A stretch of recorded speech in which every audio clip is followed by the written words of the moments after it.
আউযুবিল্লাহি মিনাশ শাইতানির রাজিম বিসমিল্লাহির রহমানির রহিম।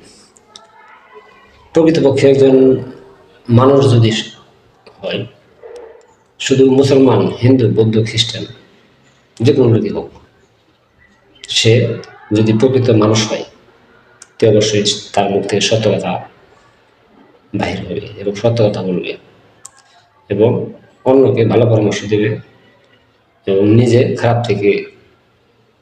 দিক থেকে আলাদা মানে বাঁচার চেষ্টা করবে। তবে সে প্রকৃতপক্ষে একজন মানুষ। আমি ইসলামের কথা বলি না, প্রকৃত মানুষের কথা বলছি। আমি আসলে সেই ধরনের একজন লোক বলতে পারে, গল্প বা ভিডিওতে বলতেছি সেই কারণে না, বাস্তবে ঠিক।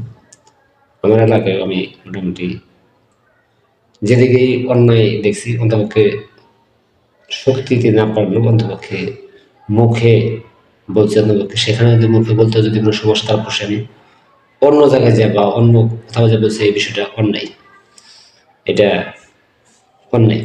অন্যায়কে অন্যায় বলেছি এবং যেটা নেই সেটাকে ন্যায় বলেছি। কোনো স্বার্থের কারণে, কোনো লোভে, অন্য কোনো বিষয়ে কাউকে ছোট বা বড় করার জন্য কখনো মিথ্যা বা সত্য বলি না। যেটা সত্য সেটা সবসময় সত্য, যেটা মিথ্যা সেটা সবসময় মিথ্যা। এটাই আমি বলার প্রাধান্য দিচ্ছি এবং এটাই বলছি। এটাই আমার বৈশিষ্ট্য এবং মোটামুটি এটাই আমি আমার যে পর্যন্ত বাঁচিয়ে রাখে, জীবন জীবিত রাখে, ইনশাল্লাহ মরার পর্যন্ত আমি এরকমই থাকতে চাই।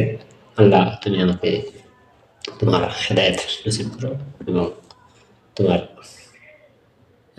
সন্তুষ্টির জন্য দুনিয়াতে আমাকে কে আমার পক্ষে রইল, কে আমার বিপক্ষে রইল, তাতে আমার কিছু যায় আসে না।